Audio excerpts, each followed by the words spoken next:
स्याहरिश बुजुर्ग ने भागे हुए मिस्री सिपाहियों से कहा, मैं भी वहीं से आया हूँ जहाँ से तुम आ रहे हो। फर्क सिर्फ ये है कि तुम जहाँ जा रहे हो वो तुम्हारा घर है और मैं जहाँ से आया हूँ वो मेरा घर था। उसके लहजे में संजीदगी और उदासी थी। एक सिपाही ने कहा, हम किस तरह यकीन कर लें कि आप इंसान हैं?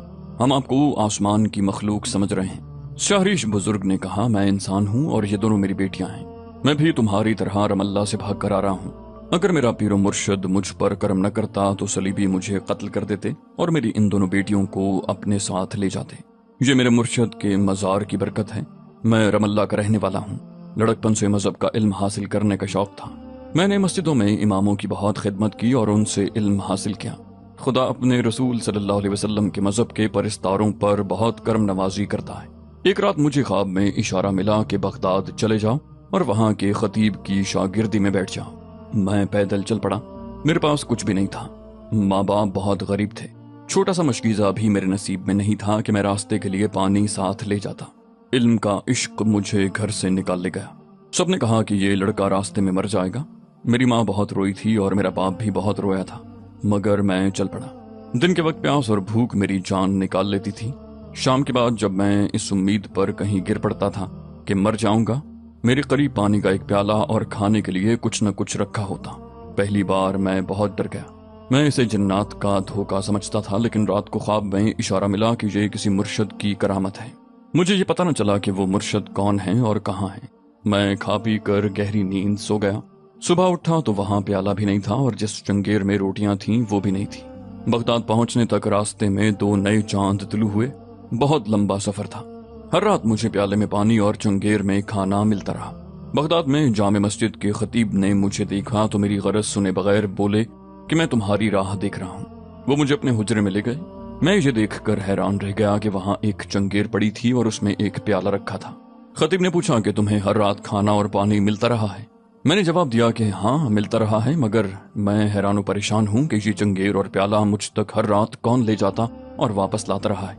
वो बोले कि खुदा ने हजरत मूसा अलैहिस्सलाम की मदद करना चाही तो दरियाए नील को हुक्म दिया था कि रास्ता दे दे।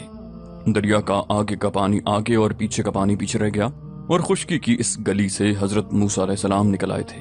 और जब फिरौन उनके ताक़ुब में उस गली में दाखिल हुआ तो दरिया के दोनों हिस्से आपस में मिल गए और दरिया उसी तरह कहर से बहने लगा जैसे बहता था।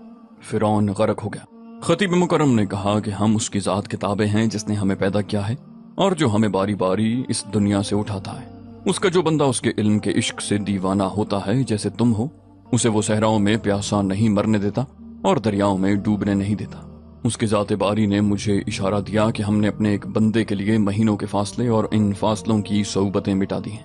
तुम्हारे सीने में जो इल्म है वो इस लड़के के सीने में मुंतकिल कर दो और हमने तुम्हारी खिदमत के लिए जो 2 जन्नात मुकर्रर कर रखे हैं उन्हें कहो कि इस लड़के को रास्ते में पानी और खाना पहुंचाते रहें। मैंने खुदा इज़्ज़ुल जलाल के हुक्म की तामील की। हर रात तुम्हारे लिए यहाँ से खाना और पानी जाता रहा। हैरान ना हो लड़के, परेशान भी ना हो।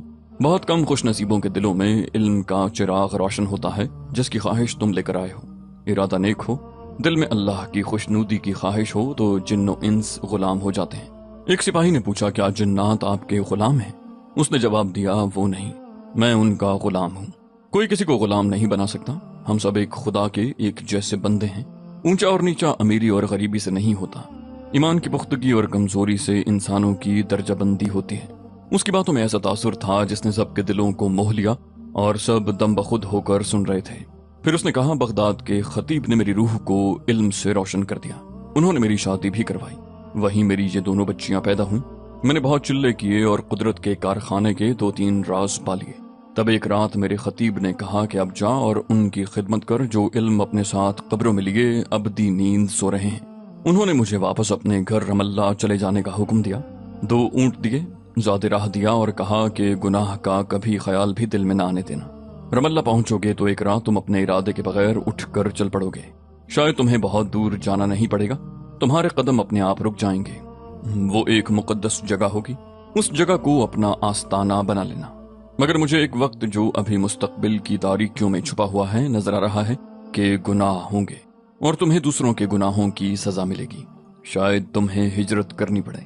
मैं जब अपनी बीवी और इन 2 बच्चियों के साथ सफर में था तो आफताब की तमाजुत मेरे कुंबे के लिए खुनक हो गई थी।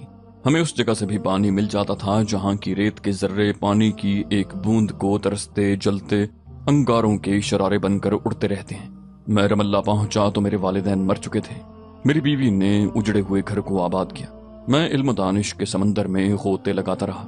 میری بچیاں بڑی ہو گئیں اور ان کی ماں کو اللہ نے اپنے پاس بلا لیا۔ بچیوں نے گھر سنبھال لیا، اور ایک رات جب میں گہری نیند سویا ہوا تھا، میری آنکھ اس طرح کھل گئی جیسے کسی نے جگایا ہو۔ میں اٹھ کھڑا ہوا۔ بغداد کے خطیب کی برسوں پرانی بات یاد آئی کہ تم اپنے آپ جاگ اٹھو گے اور ارادے کے بغیر چل پڑو گے۔ ایسا ہی ہوا۔ میرے ذہن میں کوئی ارادہ، کوئی خیال نہیں تھا۔ میں گھر سے نکل گیا، آبادی سے بھی نکل گیا۔ کہیں کہیں ایسا لگتا تھا جیسے کوئی میرے آگے آگے جا رہا ہو۔ معلوم نہیں یہ احساس تھا یا حقیقت۔ میں چلتا گیا۔ معلوم نہیں تم نے وہ جگہ دیکھی ہے یا نہیں جہاں گہرائی ہے اور گہرائی میں ندی بہتی ہے۔ صلیبیوں کی فوج اسی گہرائی میں چھپی ہوئی تھی۔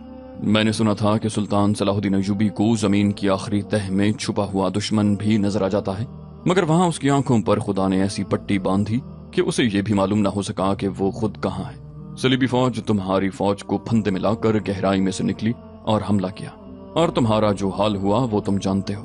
اس جنگ سے برسوں پہلے میں رات کو اپنے آپ یا غیب کی قوت کے زیر اثر اس گہرائی میں پہنچ گیا، اور ایک جگہ میرے قدم رک گئے۔ چاندنی رات تھی۔ مجھے ایک قبر نظر آئی جس کے ارد گرد پتھروں کی 2 ہاتھ اونچی دیوار تھی۔ میں نے آزمانے کے لیے قدم کسی اور سمت کو اٹھائے، لیکن میں قبر کی طرف گھوم گیا اور پتھروں کی دیوار میں اندر جانے کو جو راستہ بنا ہوا تھا اس میں داخل ہو گیا۔ میرے ہاتھ اپنے آپ فاتحہ کے لیے اٹھے۔ مجھے ایسے لگا جیسے وہاں چاندنی زیادہ سفید تھی۔ میرے ذہن میں اپنے آپ خیال آیا کہ خطیب مکرم نے اسی جگہ کی نشاندہی کی تھی۔ میں قبر کے پاس بیٹھ گیا اور قبر پر ہاتھ رکھ کر عرض کی کہ مجھ غلام کے لیے کیا حکم ہے۔ مجھے اس کے جواب میں کوئی آواز سنائی نہ دی۔ اپنے آپ ہی خیال آیا کہ مجھے جو فیض ملے گا اسی سے ملے گا۔ میں نے رات وہیں گزار دی۔ صبح کے وقت ندی میں جا کر وضو کیا اور قبر پر نماز پڑھی۔ وہاں سے جب رخصت ہوا تو مجھ پر خمار سا طاری تھا جیسے میں نے خزانہ پا لیا ہو۔ اس کے بعد مجھے اس قبر سے اسی طرح اشارے ملنے لگے کہ کوئی آواز نہیں سنائی دیتی تھی۔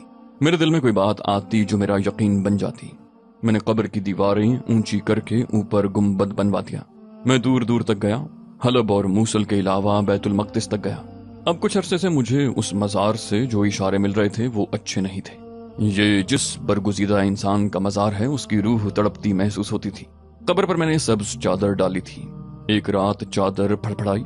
میں ڈر گیا اور میں نے چادر پر ہاتھ پھیر کر کہا، مرشد میرے لیے کیا حکم ہے؟ مزار کے اندر سے مجھے آواز سنائی تھی، تو دیکھ نہیں رہا کہ مسلمان شراب پی رہے ہیں؟ اس سے پہلے میں نے آواز کبھی نہیں سنی تھی۔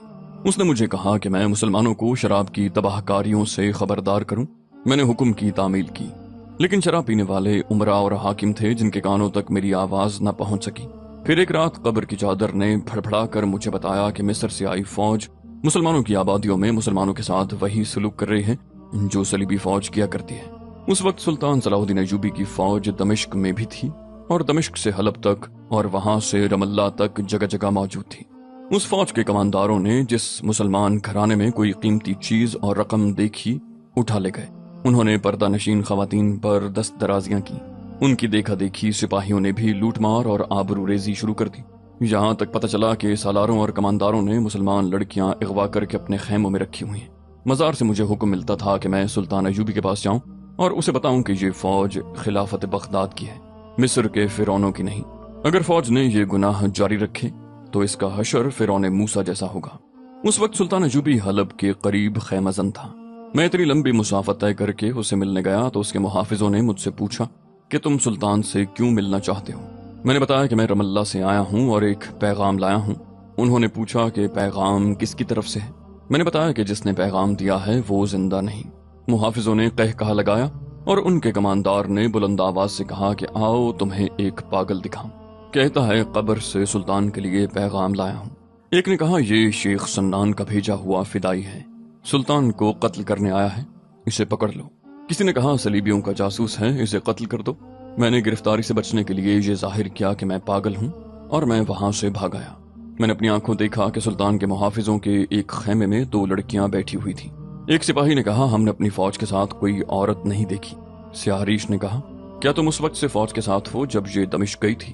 سپاہی نے کہا ہم سب پہلی بار ادھر آئے ہیں، ہم فوج میں اتنے پرانے نہیں ہیں۔ بزرگ نے کہا میں پرانی فوج کی بات کر رہا ہوں، उस फौज के कमांडारों और सिपाहियों को सजा मिल चुकी है। तुम नए थे, तुमने अभी कोई गुनाह नहीं किया था, इसलिए तुम जिंदा सलामत वापस आ गए हो। जिन्होंने मुसलमान होते हुए मुसलमानों के घर लूटे और पर्दादार खवातीन पर दस्तराजी की, वो मारे गए हैं। जो ज्यादा गुनाहगार थे उनमें से किसी की टांगें कटी और किसी के बाजू। वो जिंदा थे तो गिद्ध उनकी आंखें निकाल रहे थे, और जो इनसे भी ज्यादा गुनाहगार थे वो सलीबियों की कैद में चले गए, जो उनके लिए जहन्नम से कम नहीं होगी। उनके लिए कभी न खत्म होने वाली अजियतें हैं। वो भूखे प्यासे तड़पते रहेंगे मगर मरेंगे नहीं। मरने की दुआएं मांगेंगे, उनकी दुआएं कबूल नहीं होंगी। एक सिपाही ने पूछा, क्या हमारी शिकस्त की वजह यही है? उसने कहा, मुझे 2 साल पहले इशारा मिल गया था कि ये फौज तबाह होगी और ये फौज कुफ्फार को मौका देगी कि वो इस्लाम की तजलील करें। अब ये फौज अल्लाह की दरगाह से धुतकारी गई है। किसी ने पूछा, आप कहाँ जा रहे हैं? सियारिश ने कहा, मैं तुम्हारी तरह अल्लाह के कहर से जो सलीबी फौज की सूरत में नाजिल हुआ है भाग कर आया हूँ। सलीबी फौज तूफान की तरह आई, तुम्हारी फौज उसे रोक न सकी। अगर सिर्फ मेरी अपनी जान होती तो मैं अपने मुर्शद के मजार पर जान कुर्बान कर देता, लेकिन अपनी जवान बेटियों की आबरू को मैं कुर्बान नहीं कर सकता था। सलीबी 2 चीजों को नहीं छोड़ते, रकम और खूबसूरत मस्तूरात। मुझे मजार से हुक्म मिला कि अपनी बेटियों को साथ लो और मिस्र की तरफ निकल जाओ। मैंने अर्ज की कि मैं जिंदा किस तरह पहुंचूंगा। मजार से आवाज आई कि तुमने हमारी जो खिदमत की है उसके इवज तुम खैरियत से काहिरा पहुंच जाओगे, लेकिन वहां खामोश न बैठना। हर किसी को बताना कि गुनाह करोगे तो तुम्हें ऐसी ही सजा मिलेगी जैसी तुम्हारी फौज ने भुगती है। मुझे मजार ने बहुत कुछ बताया जो मैं मिस्र चलकर बताऊंगा। तुम एक दूसरे को देखो, तुम्हारे चेहरे लाशों जैसे हो गए, तुम्हारे जिस्मों में जान नहीं रही। मुझे देखो, मैं अपनी बेटियों के साथ पैदल आ रहा हूँ। मेरे पास कुछ खाने के लिए भी नहीं, कुछ पीने के लिए भी नहीं। एक सिपाही ने कहा, क्या आप हमें मिस्र तक अपनी तरह ले जा सकेंगे? बुजुर्ग ने कहा, अगर तुम ये वादा करो कि दिलों से गुनाह का ख्याल निकाल दोगे और ये भी वादा करो कि मैं जिस मकसद के लिए मिस्र जा रहा हूँ उसमें मेरा साथ दोगे। बहुत सी आवाजें आई, हम सच्चे दिल से वादा करते हैं, हमें अपना मकसद बताएं, हम जब तक जिंदा हैं आपका साथ देंगे। बुजुर्ग ने कहा, मैं सिर्फ अपनी जान और अपनी बेटियों की इज्जत बचाने के लिए रमल्ला से नहीं भागा। मुझे मजार ने हुक्म दिया है कि मिस्र जाकर लोगों को बताओ कि तुम फिरौनों की सरजमीन की पैदावार हो। इस मिट्टी में गुनाहों की तासीर है। हजरत यूसुफ अलैहिस्सलाम मिस्र में नीलाम हुए। हजरत मूसा अलैहिस्सलाम की बेअदबी मिस्र में हुई। मिस्र में पैगंबरों के कबीले फिरौनों के हाथों कत्ल हुए। ऐ मिस्र वालों, इस मिट्टी की तासीर से और इसकी फजा के असर से बचो और खुदा की रस्सी को मजबूती से पकड़ो। तुम्हारी तबाही और सजा शुरू हो चुकी है। मैं ये पैगाम मिस्र वालों के लिए ले जा रहा हूँ। तुम अगर ये पैगाम सारे मुल्क में फैलाने में मेरी मदद करोगे तो तुम्हारी दुनिया भी बहिश्त बनी रहेगी और आखिरत में भी तुम्हारे लिए बहिश्त के दरवाजे खोल दिए जाएंगे। सूरज गुरूब होने में अभी देर बाकी थी। रमल्ला की तरफ से आने वाले 2-3 सिपाही करीब से गुजरे। सियारिश ने कहा कि इन्हें रोक लो, ये रात तक जिंदा नहीं रहेंगे। उन्हें रोक लिया गया। वो सिसकियों की तरह पानी मांग रहे थे। सियारिश ने उन्हें कहा, पानी रात को मिलेगा। उस वक्त तक उस खुदा को याद करो जिसने तुम्हें रमल्ला से जिंदा निकाला और नई जिंदगी दी। कुछ देर बाद 2 आदमी घोड़ों पर सवार उधर से गुजरे। वो फौजी नहीं थे। उन्होंने उस काफिले को देखा, फिर सियारिश को देखा।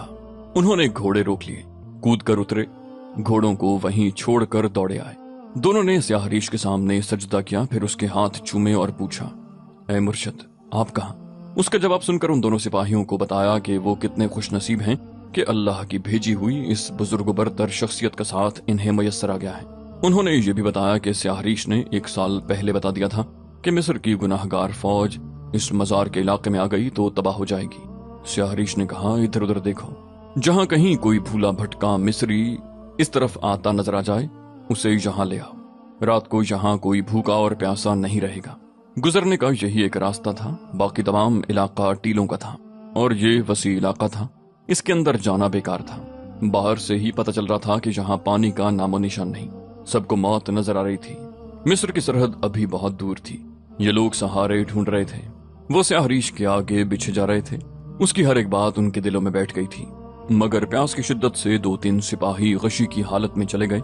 सियारिश उन्हें तसल्लियां देता रहा। सूरज गुरूब हो गया, फिर रात तारीख हो गई। बहुत देर बाद जब सहरा खामोश था, टीलों के अंदर से एक परिंदे की आवाज सुनाई थी। सब चौंक उठे। ऐसे जहन्नम में जहां पानी का तसव्वुर भी नहीं था और मौत सर पर मंडला रही थी, वहां परिंदे की आवाज गैर कुदरती थी। ये परिंदा हो ही नहीं सकता था। सबकी सांसें रुक गईं। ये कोई बदरू हो सकती थी। सियारिश ने सुकून की आह लेकर कहा, अल्लाह तेरा शुक्र, मेरी दुआ कबूल हो गई। उसने अपने सामने बैठे हुए 2 सिपाहियों से कहा, तुम दोनों उस तरफ जाओ, 40 कदम गिनो, वहां से दाएं को मुड़ जाओ, 40 कदम गिनो, वहां से बाएं को मुड़ जाओ। आगे कहीं आग जलती नजर आएगी, उसकी रोशनी में तुम्हें पानी नजर आएगा, शायद खाने के लिए भी कुछ हो। जो कुछ वहां पड़ा हुआ हो उठा लाना। ये आवाज परिंदे की नहीं, गैब का इशारा है। एक सिपाही ने खौफजदा लहजे में कहा, मैं नहीं जाऊंगा, मैं जिन्नात की जगह नहीं जाऊंगा। वो 2 आदमी उठ खड़े हुए जो बाद में घोड़ों पर सवार आए थे और सियारिश के आगे सजदा किया था। एक ने सिपाहियों से कहा, मत डरो, जिन्नात तुम्हें कोई नुकसान नहीं पहुंचाएंगे। उन्हें हुक्म मिला है कि ये बुजुर्ग जहां जाएं इन्हें खाना और पानी पहुंचता रहेगा। हम इनके मौजों से वाकिफ हैं, 2-3 आदमी हमारे साथ चलो। वो 2-3 सिपाहियों को साथ लेकर चल पड़े। सियारिश के कहने के मुताबिक उन्होंने कदम गिने, 2 टीलों के दरमियान से गुजरे तो उन्हें एक जगह आग जलती नजर आई। सब कलमा तैयबा का विरद करते आगे बढ़े। आग की रोशनी में पानी से भरे हुए 4-5 मशकीजे पड़े थे और कपड़े के एक थैले में खजूरें भरी हुई थीं। उन्होंने मशकीजे और थैला उठाया और सियारिश के आगे ये सामान जा रखा। उसने सब में थोड़ी थोड़ी खजूरें तकसीम की और 2 मशकीजें उनके हवाले करके कहा कि जरूरत से ज्यादा पानी न पिए, पानी बचाने की कोशिश करें। उसके बाद किसी शक की गुंजाइश न रही कि सियारिश कोई आम किस्म का दरवेश नहीं, अल्लाह के मसाहिबों में से है। उसने सबको तयम्मुम कराया और बाजमात नमाज पढ़ाई, फिर सब सो गए। अभी सहर तारीख थी जब उसने सबको जगा दिया और काफिला मिस्र को रवाना हो गया। सियारिश को एक ऊंट पर और उसकी बेटियों को दूसरे ऊंट पर सवार करा दिया गया। रास्ते में उन्हें 3-4 सिपाही मिले जो मिस्र को जा रहे थे। सियारिश ने उन्हें पानी पिलाया, खजूरें खिलाईं और 2 शुतर सवारों के पीछे उन्हें सवार करा दिया। इस काफिले से दाएं तरफ दूर एक और काफिला जा रहा था। किसी ने कहा कि उन्हें भी साथ मिला लिया जाए। सियारिश ने कहा कि वो हमारी तरह भागे हुए लोग मालूम नहीं होते, उनका और हमारा कोई साथ नहीं। बहुत दिनों बाद सिपाहियों का ये काफिला सियारिश की क़यादत में मिस्र की सरहद में दाखिल हुआ। वो 2 आदमी जिन्होंने सियारिश के आगे सजदा किया था, रास्ते में सिपाहियों को सियारिश के मौजज़े सुनाते गए। उन्होंने सिपाहियों से कहा कि उसे जो कोई अपने गांव में रख लेगा उसे रिस्क की कोई कमी नहीं होगी और खुदा उस पर हमेशा मेहरबान रहेगा। एक ही गांव के 3-4 सिपाही उसे वहां रखने के लिए तैयार हो गए। सियारिश से कहा गया कि वो उनके गांव चले। उसने कुछ बातें पूछी और उनके गांव जाने पर आमादा हो गया। ये एक बड़ा गांव था जो काहिरा से दूर नहीं था। काफिला जब उस गांव में दाखिल हुआ तो सिपाहियों को देखकर गांव के लोग उनके गिर्द जमा हो गए। उनके जानवरों के आगे चारा डाला, काफिले वालों को खाना और पानी दिया और उनसे महाज की बातें सुनने बैठ गए। उन्हें सियारिश के मुताल्लिक बताया गया कि खुदा के मसाहिबों में से है और उसे खुदा जिन्नात के हाथों रिस्क पहुंचाता है। लोगों को उसकी मुख्तसर सी दास्तान हयात भी सुनाई गई। इस दौरान वो आंखें बंद किए मराकबे में रहा। उसकी बेटियों को उस गांव का रहने वाला एक सिपाही अपने घर ले गया। सियारिश ने कहा, महाज का राज मुझसे पूछो। ये सिपाही हैं, ये सिर्फ लड़ते हैं, इन्हें कुछ इल्म नहीं होता कि इन्हें लड़ाने वालों की नीयत क्या है। इन चंद एक सिपाहियों ने जिन्हें मैं सहरा की आग से जिंदा निकाल लाया हूँ उस फौज के गुनाहों की सजा भुगती है जो इनसे बहुत पहले मुल्क शाम को गई थी। उस फौज ने हर मैदान में फतह हासिल की। वहां की वादियां और वहां के सहरा सुल्तान अय्यूबी जिंदाबाद के नारों से गूंजते लरसते रहे। उस फौज ने हर जगह जर्रो जवाहिरात और औरतें देखी। वहां की औरतें मिस्र की औरतों से ज्यादा खूबसूरत हैं। फतह के नशे ने उस फौज में फिरौनियत पैदा कर दी। दिमागों में सिर्फ माले गनीमत रह गया। फिर उस फौज के सालारों, कमांडारों और सिपाहियों ने कौम की इज्जत और गैरत को खैरबाद कहा और मुसलमानों के घरों में भी लूटमार शुरू कर दी। जहां कोई औरत और जवान लड़की नजर आई उसे बेआबरू और अगवा किया। ये सब मुसलमान मस्तूरात थी। उन्हें खैमों में रखा गया। किसी ने कहर आलूद आवाज में पूछा, क्या सुल्तान अय्यूबी अंधा था? वो देख नहीं सकता था कि उसकी सिपाह क्या कर रहे हैं? सियारिश ने कहा, खुदा जब सजा देने का फैसला करता है तो इमामों, आलिमों और हुक्मरानों की अक्ल पर भी पर्दा डाल देता है। सुल्तान सलाहुद्दीन खुद फतह के नशे से बदमस्त हो गया। वो शायद खुदा के वजूद को और उसकी लाठी को भूल गया था। उसके गिर्द उसके मुहाफिजों और अय्याश सालारों ने ऐसा घेरा डाल रखा था कि किसी मजलूम की फरियाद उस तक पहुंच ही नहीं सकती थी। जो बादशाह फरियादों के लिए इंसाफ के दरवाजे और अपने कान बंद कर लेता है वो अल्लाह की बख्शिश से महरूम हो जाता है। मुझे 2 साल से इशारे मिल रहे थे कि ये फौज आमाल बद से बाज ना आई तो तबाह होगी। मुझे रातों को गैब की आवाजें सुनाई देती रहीं, मगर जिनके लिए आवाजें आती थीं उनके कान बंद थे। फिर खुदा ने यूं किया कि उनकी आंखों पर पट्टियां बांध दी और सुल्तान सलाहुद्दीन अय्यूबी जो मैदान जंग का बादशाह है और जिसे सलीब के कुफार जंग का देवता कहते हैं, अक्ल का ऐसा अंधा हुआ कि सारी चालें भूल गया। اس کی چال دشمن چل گیا اور اسے ایسی شکست ہوئی کہ تن تنہا مصر پہنچا۔ ایک جوشیلے دیہاتی نے کہا، ہم صلیبیوں سے شکست کا انتقام لیں گے، ہم اپنے بیٹوں کو قربان کریں گے۔ سیارش نے کہا، فتح اور شکست خدا کے اختیار میں ہے، اس کی ذات نے حکم شکست کا دیا ہو تو بندوں کا جوش سرد پڑ جاتا ہے۔